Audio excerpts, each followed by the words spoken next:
Welcome everyone to this course, 3D modeling a Hobbit Door scene with Blender 2.9 and Adobe Photoshop. This course is going to involve a lot of fun things. You'll be creating both simple and complex assets like stained glass, SVGs, modeling round doors, spiral steps and grass foliage, with a backdrop of a beautiful mountain scene. Within the resource pack that you should download before we begin, you'll find a full reference for each of these models and more. Now, before we begin, I'd like to go over a few things. The first is the version of Blender which you'll need. You can download versions of Blender from their website at blender.org/downloads. And of course, this is completely free.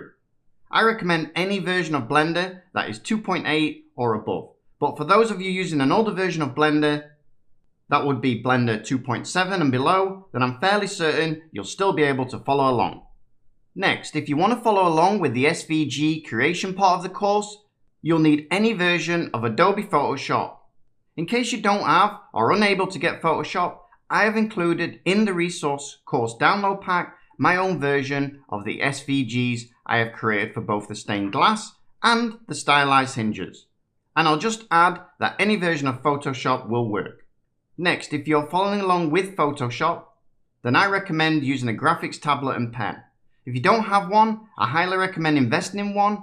I didn't use one for years and wish I'd bought one early on in my 3D modeling journey. They can now be picked up pretty cheaply and easily. So let's now talk about the course layout. After all, that is why you're here. So you've probably heard that my courses are unique and created in such a way as to make it very easy for you to follow along. Even if you're an absolute beginner, or all the way up to an intermediate or professional 3D modeler coming from another software. You will find the learning curve within this course suitable for most of you out there, and the lessons will move at a pace that suits you. So how are we able to do this, you may ask? Well, through a mixture of things incorporated into the actual course. Down at the bottom left hand side, you will see I have key casting on. This will allow you to follow along with my keyboard presses in real time. If there are any new shortcuts to learn, there will be a short animation down at the bottom right corner of the screen. As you can see now, I recommend grabbing a pen and paper or a Word document and jotting these down, as they will only appear the first time we use that particular shortcut. This is done to avoid cluttering up the screen too much and will allow you to focus on learning Blender. Also down on the bottom right hand side, you will find animations that pop up anytime when something needs a more complex explanation. This could be something like the decimate function or an explanation for a particular node when we're creating materials. When this animation appears, you're more than welcome to pause the video and get a better understanding of what it is we are doing and, more importantly, why we are using this. Then if you need a more detailed explanation, I recommend visiting the Blender website. So with all that said, let's get started. And this time, we're going to head straight on over to Photoshop. Don't worry if you're new to Photoshop, we'll be keeping this part of the course simple and concise, and everything will be explained step by step. So here we are in Photoshop. And the first thing you're going to need to do is you need to come up to File and let's create a new canvas. So if you come up to File, come down to New, and then you'll see that you get this pop-up. Now come over to the right hand side and I recommend putting the width on 2048 and the height also on 2048, and this will give you a nice box with plenty of pixels to actually work with. Now let's come down to the resolution. Now the higher you put the resolution, the better quality the actual lines are going to be on your SVG or on the stained glass that you're actually creating. So I recommend turn this up to 300 just to make sure that it's nice and crisp, and when we import it into Blender, it's going to actually transfer very easily. Once you've done that, head on down to the Create button and click Create. And this is what you should end up with. Now you will see that down the bottom left hand side here, I've got the size of my canvas or document, and it also says 300 ppi, and that is the resolution that we're actually talking about. Next of all, go and grab yourself an actual reference of the thing that you actually want to create within your stained glass. I've actually made things like krakens, breaking a ship up and things like that. But on this occasion, what we're going to do is we're actually going to create a actual bird. You can see this is a hummingbird trying to get nectar out of a flower, and this is what I'm going to use to create my stained glass. Now what you need to do is go onto Google, grab yourself a reference, right click it, copy it, and press Ctrl V in a new canvas. And what you should have then is the canvas that we actually created where we're going to create our stained glass, and another one where your actual reference is. Now what you can do is you can pull this down with the left click and you can put it into place like so.